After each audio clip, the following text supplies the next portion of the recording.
Welcome to day 292 of the New Way. I'll read John 16:23 through 27. In that day you will no longer ask me anything. Very truly I tell you, my Father will give you whatever you ask in my name. Until now you have not asked for anything in my name. Ask and you will receive, and your joy will be complete. Though I have been speaking figuratively, a time is coming when I will no longer use this kind of language, but will tell you plainly about my Father. In that day you will ask in my name. I am not saying that I will ask the Father on your behalf. No, the Father himself loves you because you have loved me and have believed that I came from God. Jesus states that while he was present, he provided everything that the disciples needed. But after his death, there would be a new way of doing things. They would need to ask the Father to provide for their needs, but they should ask in Jesus' name. Now, we talked about praying in Jesus' name on day 232, if you need to review that. So why don't I get what I've prayed for? We looked at abiding on day 283.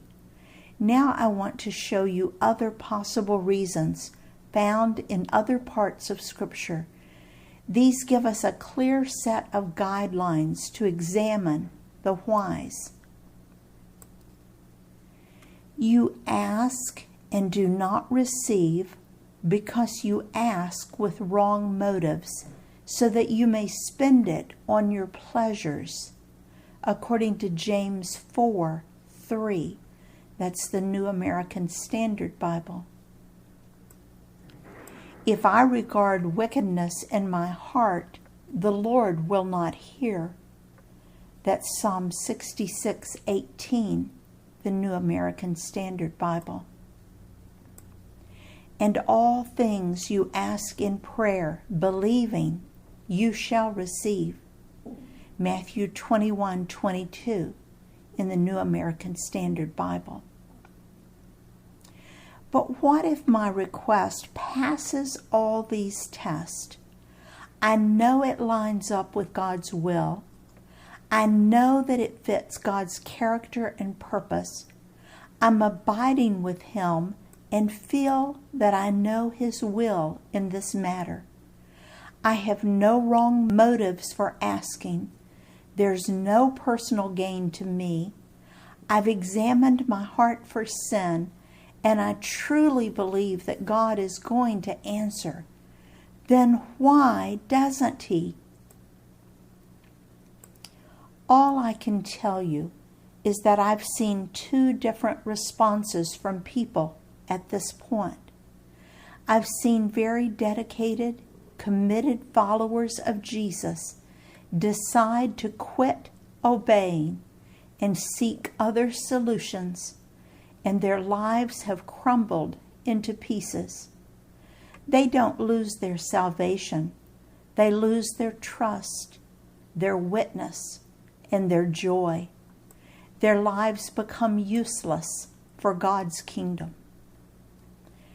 And I've seen very dedicated, committed followers of Jesus decide that following God involves times of not understanding his ways, his plans, or his choices.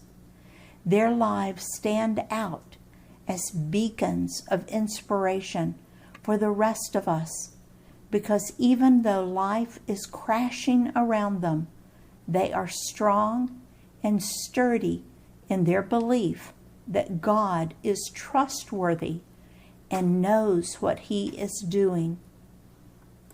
Sometimes I wonder if God withholds things that we ask for in order to reveal our true trust in him. I don't believe that there are any unanswered prayers. I believe that God answers each one. sometimes with a yes, sometimes with a wait a while, and sometimes with a no. I also believe that many, many times God answers in a way that we are not expecting, and we miss it. Do you realize that if God said yes to everything that you asked for, then you are acting like you are greater than God because you don't allow Him to decide what is best for you. You decide it for yourself. In essence, that is what people get upset about. They have decided what is best, and they get mad at God when He doesn't agree with their plan. It's great to tell God what your heart desires, but we must always put His plans ahead of ours. We must trust that He loves us, knows what is best for us, and will do what is best for us at all times, even when it doesn't look that way. The final thing I want to mention is found in John 16:26, where Jesus says, "Don't pray to me and ask me to ask the Father." That's not how it works. Just ask the Father for your request and pray in my name. I don't know whether you can imagine this or not, but Jesus says that if we are filled with Him, we can walk right up to God's throne and ask Him for anything that we need. That is so awesome. But we need to remember that the answer is not an automatic yes. In His service, Dale.